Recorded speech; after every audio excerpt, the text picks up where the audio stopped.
Donc aujourd'hui, je vais entamer la session numéro 4 du chapitre numéro 4 et qui est réservée aux diviseurs de tension. Donc pour cette session-là, nous avons les objectifs suivants. Le premier objectif, c'est de connaître le principe des diviseurs de tension, donc comment ils sont construits et quel est le principe de fonctionnement de ces diviseurs de tension. Et le deuxième point essentiel, c'est de voir avec les types de diviseurs de tension qui existent dans les laboratoires de haute tension. Alors, pour le principe du diviseur de tension, c'est un principe assez simple. Donc, généralement, si vous avez une haute tension de tout type, la meilleure technique, ça consiste à diviser, bien sûr, cette tension. On la divise en plusieurs parties. Donc, les bras diviseurs de potentiel haute tension peuvent être purement capacitifs, si vous voulez, donc formés de capacités pures. Encore, on peut avoir des résistances pures, donc on parlera donc de diviseurs purement résistifs, ou bien avoir une combinaison des deux. Donc on combine avec des résistances et des capacitances pour avoir justement cette division. Donc la condition essentielle est que la forme d'onde à mesurer soit correctement reproduite, bien sûr sur un oscilloscope, sur un oscillographe, avec un rapport de réduction de tension connu. Donc, ce qui est intéressant, c'est que vous devriez avoir un rapport de réduction bien connu, bien déterminé, afin qu'on puisse, bien sûr, déterminer la haute tension en mesurant une tension faible. Alors, pour ces diviseurs de tension, généralement, on évite les inductances. Donc, les inductances ne sont pas utilisées comme élément de division. Pourquoi? Car des inductances pures et présentes, de manière appropriée bien sûr, sans capacité parasite ne peuvent pas être construites. Donc, généralement, on ne peut pas avoir des inductances qui sont où les capacités parasites sont absentes. Et ces inductances donc, ils vont former un circuit, comme on l'appelle, un circuit oscillatoire avec la capacité de l'objet testé. Ce qui va entraîner généralement une erreur dans la mesure qui est quand même importante et qui gêne un petit peu la mesure. Et d'autant plus qu'on le sait, donc un appareil de mesure ne doit pas présenter si vous voulez, ne peut ni perturber ni présenter une impédance qui ne peut pas être négligée dans le circuit. Donc normalement les appareils de mesure, ce sont des appareils qui donnent juste l'information sur le courant, sur la tension et n'affectent en aucun cas le circuit de puissance de base. Alors, ce qui va donner donc des diviseurs de tension dont la hauteur dépend de la tension de contournement et cela découle bien sûr de la tension nominale maximale appliquée. Donc cela dépend de la tension qu'on applique, la tension qu'on veut mesurer si vous voulez. Alors, or, la distribution du potentiel, elle n'est pas généralement, elle ne peut pas être uniforme. Et par conséquent, la hauteur dépend également de la conception de l'électrode haute tension. Donc, puisque cette électrode, l'électrode supérieure, c'est généralement on l'appelle l'électrode supérieure, ou bien l'électrode haute tension. Cette hauteur, elle dépend de la non-uniformité de la distribution du potentiel. Donc pour des tensions qui sont assez importantes, donc la hauteur elle devient encore plus importante. Et là, ça nous amène à peu près à parler d'une manière générale, en règle générale, que les distances d'isolement suivantes entre l'électrode supérieure et la Terre peuvent être supposées. Donc généralement, cette distance d'isolement, elle est de l'ordre de 2,5 à 3 mètres par mégavolt pour les tensions continues. Donc pour les tensions continues, nous avons de 2,5 à 3 mètres par mégavolt. De 2 à 2,5 mètres par mégavolt pour les tensions de choc de foudre. Pour les chocs de manœuvre, elle est de l'ordre de 4 mètres par mégavolt, donc pour les chocs de manœuvre. Et pour les tensions, bien sûr, alternatives, on a à peu près 5 mètres par mégavolt. Donc le diviseur de potentiel est le plus. Donc le diviseur de tension, réellement, dans sa conception, dans la réalisation d'un tel, n'est pas vraiment très difficile. Donc le diviseur de potentiel donc, est plus simplement représenté par deux impédances, Z1 et Z2 en série, et pour lequel on applique une tension V1 sur le côté aux deux impédances, et on récupère la tension dans la branche inférieure. Donc la figure 441 donc donne à peu près une conception simple, si vous voulez, d'un tel diviseur. Bien sûr, le diviseur, généralement, la tension en sa sortie, V2, elle est égale au rapport, à ce rapport-là, qui est Z1 divisé par Z1 plus Z2 par V1. Et là, c'est le rapport de transformation, bien le rapport de division, si vous voulez, que d'autres personnes préfèrent l'appeler rapport de division. Maintenant, si les impédances sont des résistances pures, alors il faut donc changer ces impédances par des résistances, et le problème est réglé.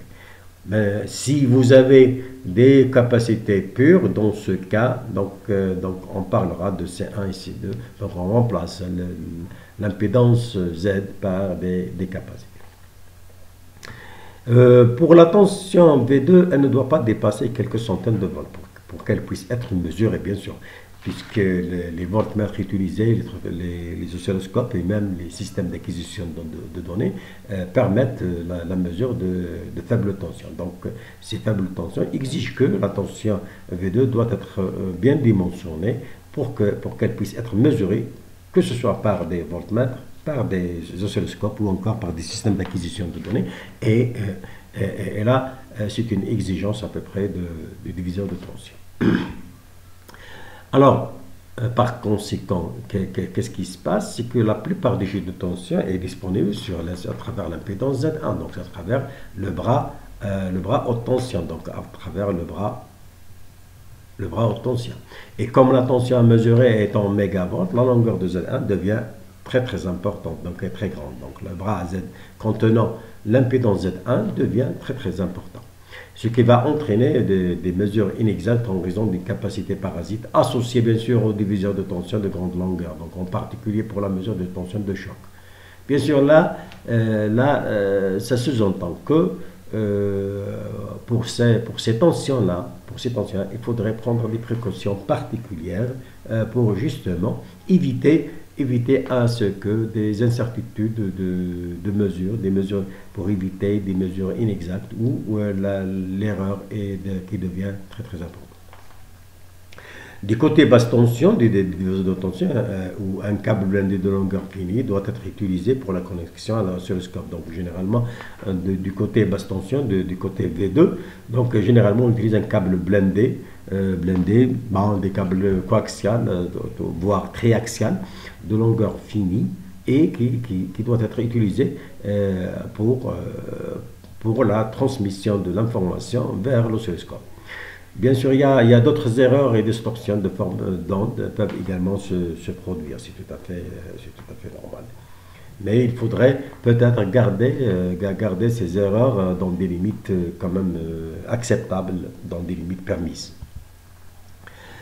Donc le deuxième point, ce qui est essentiel dans cet exposé-là, dans cette session-là, c'est quels sont les types de diviseurs qu'on rencontre. Ben, le premier diviseur, c'est le diviseur de tension résistive. Donc vous avez ici des résistances R1 donc dans la branche haute tension et une résistance R2 dans la branche basse tension à travers laquelle on peut mesurer. Et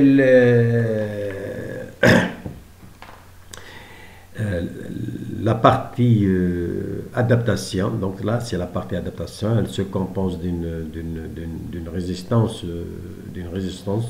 et d'un câble, Bien sûr, l'un des problèmes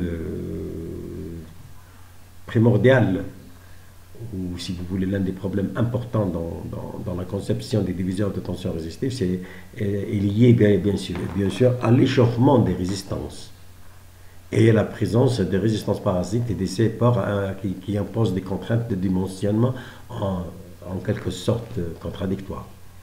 Donc, de plus, généralement, on utilise, comme je l'avais dit, des adaptations. Donc, vous avez trois types d'adaptations. Donc, on peut adapter. L'adaptation, elle se fait à l'extrémité du diviseur, comme c'est le cas de la figure A. De la figure B, l'adaptation là, elle se fait au niveau de l'oscilloscope, à l'extrémité de l'oscilloscope, et on sait l'adaptation, elle se fait dans les deux cas, donc à l'extrémité de notre diviseur et à l'extrémité de notre oscilloscope, pardon. Alors, toutes les résistances, généralement, ils ont un coefficient de température qui influence leur valeur. Donc, on le sait bien que toute résistance R à une température T, elle est égale à la résistance à la température de 20 degrés, donc la température ambiante, qui est multipliée par 1 plus un certain coefficient alpha, qui est le coefficient de température bien sûr, par la différence de température delta T. Et l'échauffement des deux résistances, bien sûr là, vu que les deux résistances sont totalement différentes, donc présentent des échauffements qui sont différents. Et d'autant plus qu'ils sont parcourus par le même courant. De ce fait, donc le rapport de division, il varie également. Alors on admet généralement que le courant ne devrait pas dépasser les 2 milliampères. Et ces 2 milliampères, donc, ce qui va nous imposer une limite inférieure à la résistance R1. Pour la résistance parasite des supports, donc, telle que celle présentée dans cette figure, donc R seconde 1, R seconde 2, donc ils influent le rapport de division qui est calculé en utilisant cette formule-là, avec la résistance R', qui est R'K. Donc, si vous prenez le cas de R'1, donc R'1, ce n'est autre que le rapport de la résistance R seconde 1 divisé par R1, et aussi pour le deuxième cas, donc R seconde 2 divisé par R2. Donc, le rapport de division qui est influencé par la présence de résistance parasite des supports. Alors, le courant qui circule dans les résistances du diviseur devrait atteindre en général quelques centaines, une centaine de microampères, ce qui va nous donner une limite supérieure à la réalisation, de R1. Donc, c'est une limite supérieure pour la réalisation de R1. Alors, pour la fabrication des résistances, donc généralement, nous avons des alliages de cuivre de manganèse, par exemple, des cuivres nickel et bien du nickel chrome. Alors, ces alliages-là, ils présentent des coefficients de température très faibles, donc de l'ordre de 10 puissance moins 5 degrés K moins 1. Mais la résistance de ces fils est relativement faible, ce qui va nécessiter de grandes longueurs de fils bobinés. Et pour la réalisation, donc ça va nous faire une réalisation qui est quand même un petit peu gênante, puisque en bobinant des fils, donc on va créer une inductance. Donc il y a une certaine inductivité qui est présente pour les résistances. Cette inductivité si vous voulez, on peut la compenser en faisant un bobinage en double sens, donc dans un sens et dans l'autre, pour justement compenser cette influence. Alors aussi, l'inductivité peut être partiellement composée, donc comme on l'a dit, à double sens, mais le prix d'une certaine complication de la fabrication. Donc on va avoir une certaine complication dans la fabrication.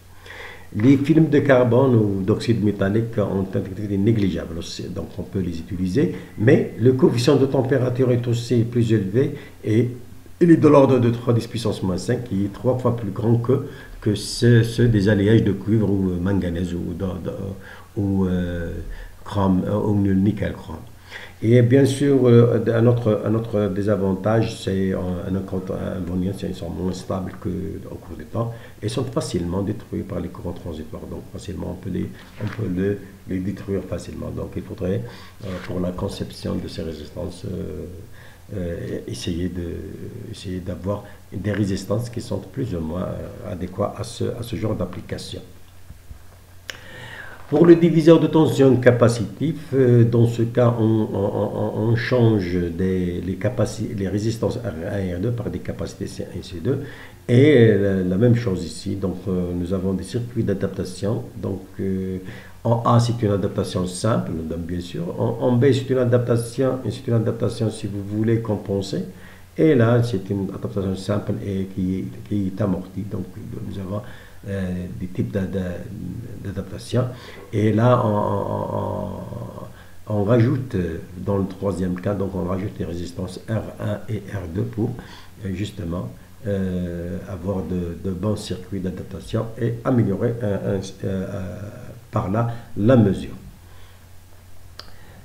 Une chose qu'il faudrait signaler, c'est que la capacité elle est de l'ordre du nanofarad. Par contre, la capacité C2, elle est de l'ordre du microfarad. Donc, ça, on doit le signaler pour ce genre de diviseur de tension. Alors, aussi là, il y a beaucoup de capacités parasites. Donc, des capacités parasites qui apparaissent entre les différents points du diviseur et les éléments de son environnement. Donc, vous avez C secondes et C secondes 2 qui sont présentes là. Donc une capacité apparaît entre le point central du diviseur et la borne haute tension d'une part, et entre le point central et la Terre. Donc vous avez des capacités entre la borne haute tension et la Terre, et le point central, et entre le point central et la Terre. Donc ces capacités-là sont de l'ordre de quelques picofarads. Et là, il faudrait en prendre en considération de cela. La figure 4.5, cette figure-là, elle montre le circuit d'un diviseur capacitif en tenant compte des capacités parasites. Et dans ce cas, le rapport de transformation, j'ai le rapport de transformation, le rapport de division, qui tient compte de ces capacités parasites, C seconde 1 et C seconde 2. En plus des capacités de l'éclateur et la capacité du câble. Donc, mais le rapport, si vous négligez cela, le rapport il est très simple, c'est toujours C1 sur C1 plus C2.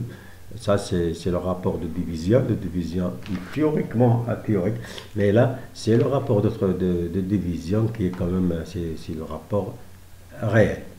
Alors, une petite remarque pour cette partie-là, c'est du fait que des capacités parasites, l'étalonnage de division est valable tant que la configuration du laboratoire reste constante et tant que l'on garde le même câble de mesure. Donc, on a toujours, si on garde le même câble de mesure, et si la configuration de notre laboratoire reste constante, dans ce cas, l'étalonnage du diviseur reste valable. Si vous changez dans la configuration du laboratoire, ou encore vous changez de câble de mesure, dans ce cas, il faudrait refaire l'étalonnage de ce diviseur. Donc, sur cette remarque-là, je termine cette session 4 de ce chapitre. Et par la même occasion, cette remarque termine le chapitre 4. J'espère que cette explication vous a éclairci un petit peu le chapitre pour la mesure de haute tension. Et nous avons, pour récapituler, ça nécessite quand même des dispositifs de mesure qui sont un petit peu spéciaux. Et le dispositif le plus utilisé actuellement dans les laboratoires, ce sont les diviseurs de tension, qu'elles soient capacités pour résister. J'espère que cette explication vous a plu et j'espère que la présentation est bonne et je vous remercie pour votre attention et à la prochaine présentation qui seront consacrées à quelques exercices concernant cette partie-là. Quelques exercices, 2 ou 3 exercices de plus pour expliquer cette partie-là. Je vous remercie une fois encore. Merci.